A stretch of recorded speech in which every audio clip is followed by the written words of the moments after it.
안녕하세요. 리브입니다. 자, 여러분들과 화학 첫 번째 시간을 지금 가져보려고 합니다. 자, 지금 선생님이 이제 수업을 할 내용은 고등학교 3학년 때 여러분들 배우는 화학2입니다. 이 화학2는 화원 과정을 공부한 학생들을 대상으로 수업을 하는 것으로 이제 수업 중간중간에 보면 화원 시간에 배웠던 개념들이 이제 등장하게 될 거예요.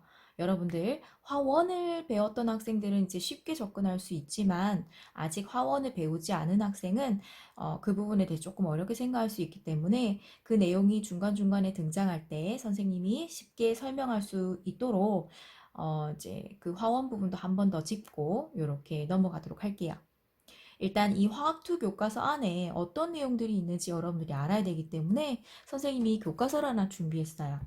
이 교과서는 비상교과서예요. 이 비상교과서에 있는 목차를 보고 여러분도 어떤 내용이 있는지를 이제 짐작을 하게 될 건데 어떤 교과서를 보든지 안에 있는 내용은 대동소이하기 때문에 여러분들이 이런 내용이 있구나 라는 것을 이 목차를 보고 이해하면 되겠습니다.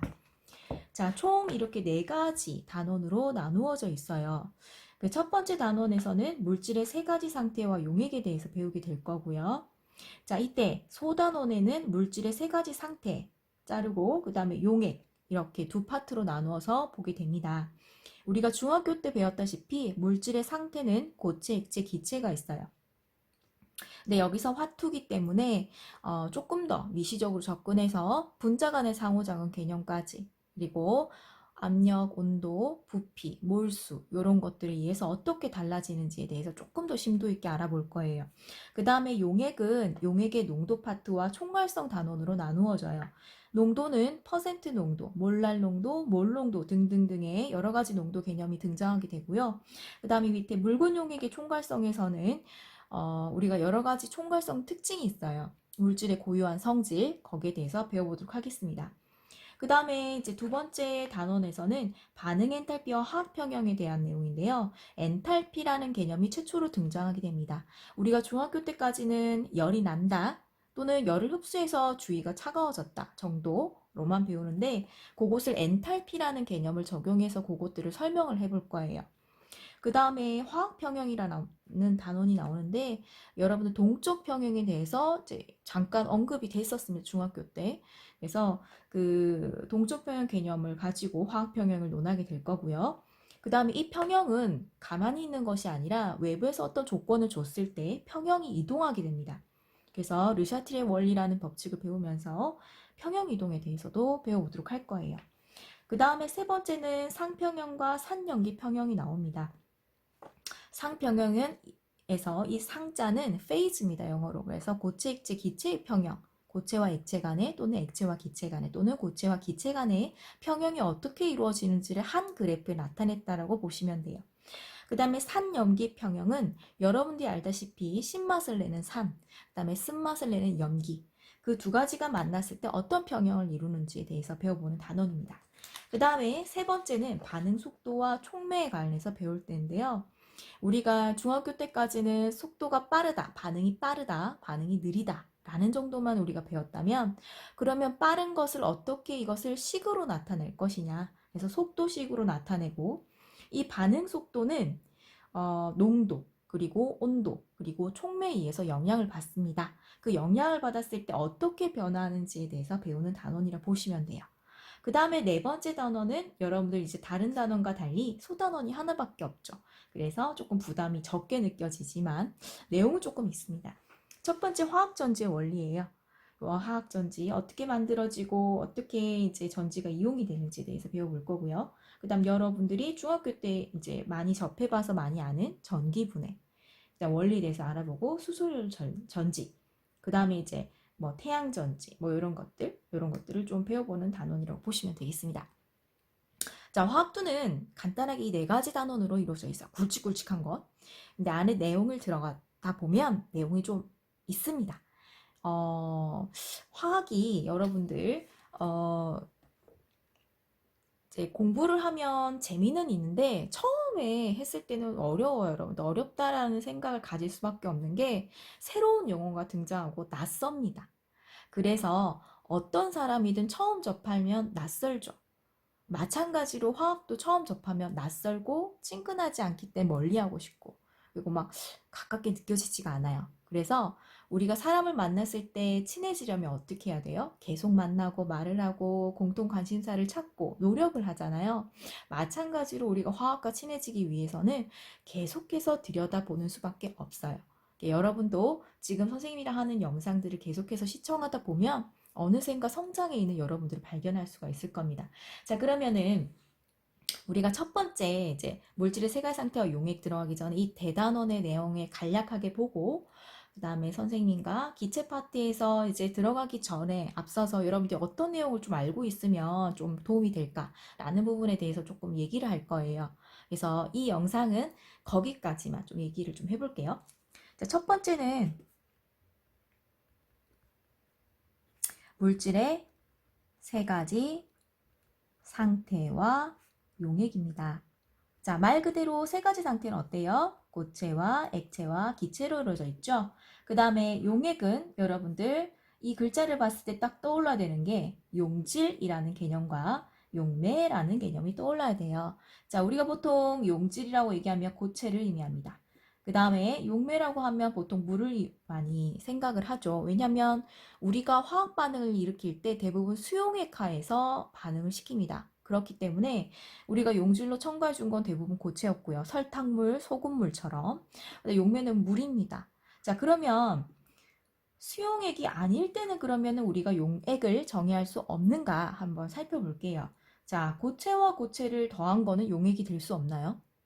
자, 기체와 기체를 더한 것은 용액이 될 수 없나요? 자, 궁금하죠? 선생님, 액체와 액체를 더한 건요? 마찬가지입니다. 자, 그러면은 이런 것들은 정의할 수 있느냐?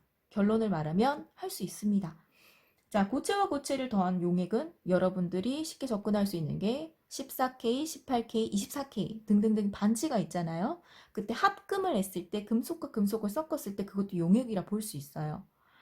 자, 그 다음에 기체와 기체는 예를 들면 공기 같은 것들. 공기는 78%의 질소와 약 20%의 산소, 그 다음 나머지는 이산화탄소, 아르곤, 뭐 수증기 등등등으로 이루어져 있죠.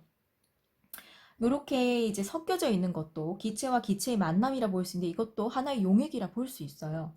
그 다음에 액체와 액체는 여러분들 아세톤 같은 경우 있죠. 아세톤 안에 소량의 물이 들어 있습니다. 그럼 아세톤도 액체고 물도 액체예요.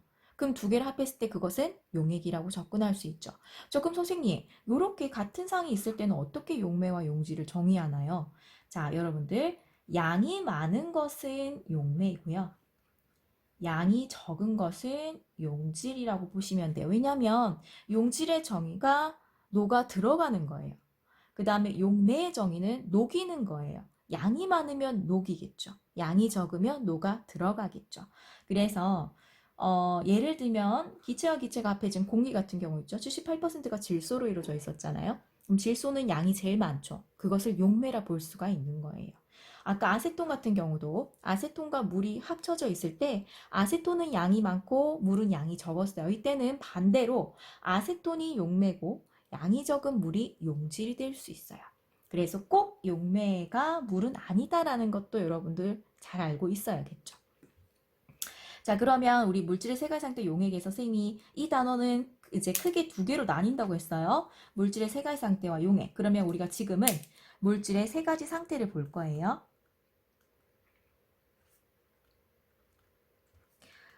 자, 세 가지 상태 처음에 봤을 때 처음에 나오는 것이 뭐냐면 기체입니다. 기체.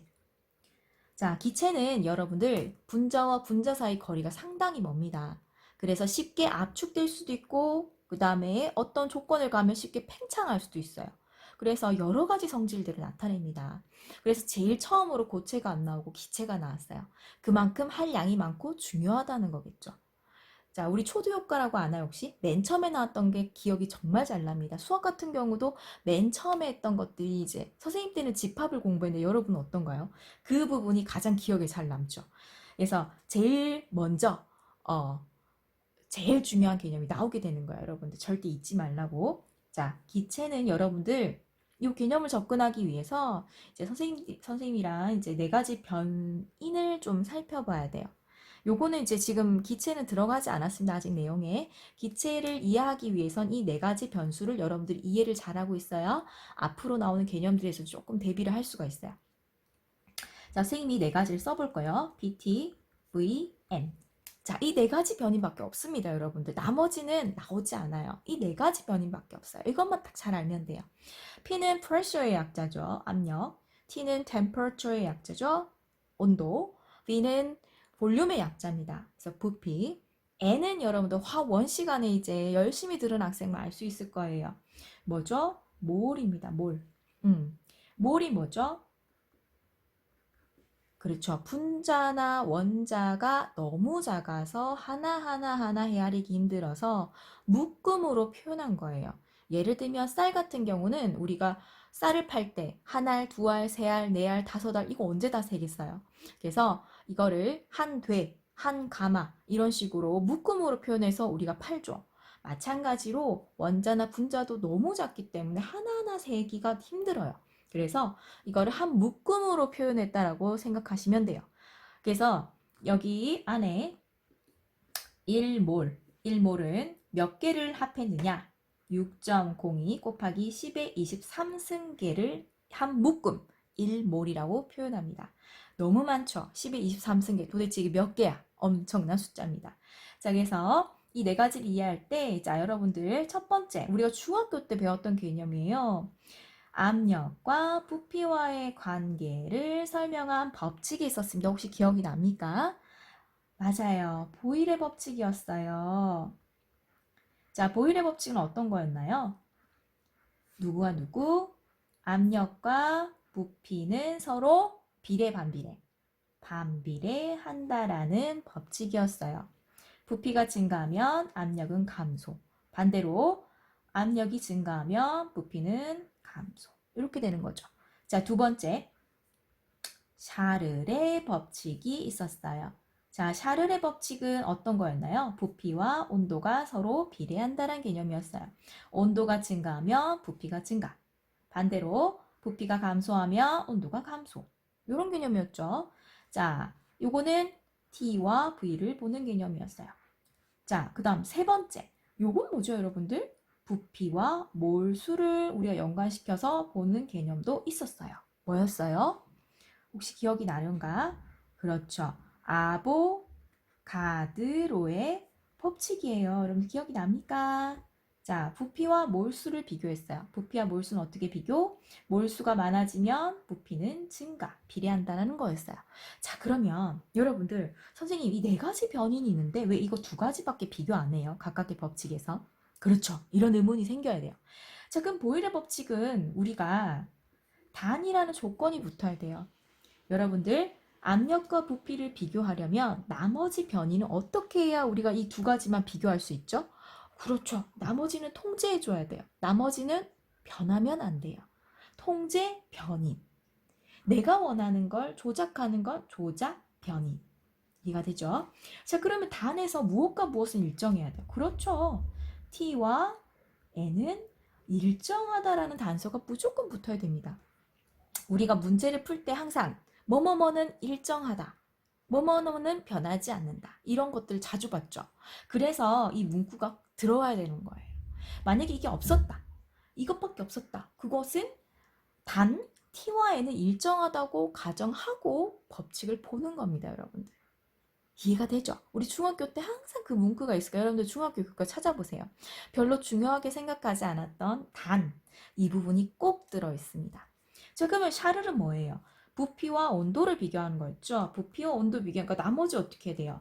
단, P와 N은 일정하다라고 보는 거죠. 이해되죠? 일정. 정글자가 왜 이렇죠? 자, 지금 밤이 너무 늦어서 그런가? 선생님 지금 저녁에 찍고 있거든요. 잠이 너무 오고 있어요. 조금 행설수설할 수도 있어요, 여러분들. 이해해줘요? 자, 그 다음에 자, 아보가드로 법칙 여러분들 이 정의를 완벽하게 외우는 친구 있나요? 근데 선생님이 지금 이 강의를 들으면 완벽하게 정의할 수 있어요. 누구든지.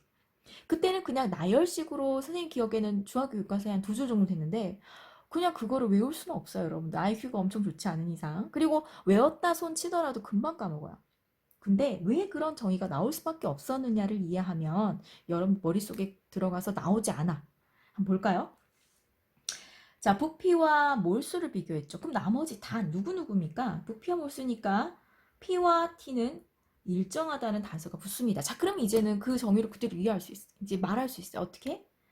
압력과 그 다음에 온도가 일정할 때 같은 부피 속에 같은 개수의 입자가 있다. 무어에 관계없이 기체의 종류에 관계없이. 자, 이게 아보가드로 법칙이어서 너무 쉽지 않습니까?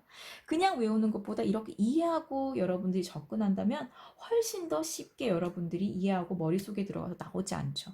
공부는 이렇게 하는 거예요, 여러분들. 자, 지금 선생님이랑 기체 단원에서 아예 이제 뭐 아무것도 언급을 안 했어요. 압력도 얘기를 안 했고요. 뭐 여러 가지 정의를 설명하지 않았어요. 자, 이제 기체 앞서서 여러분들이 조금 알고 있으면 좋은 배경 지식들을 좀 설명을 했고요. 그 다음에 더 필요한 지식이 있다면 선생님이 앞으로 설명을 조금 더 설명할게요. 자, 지금 이 영상은 여기까지 하고요. 다음 영상에서 내용을 계속 이어가도록 할게요. 수고했습니다.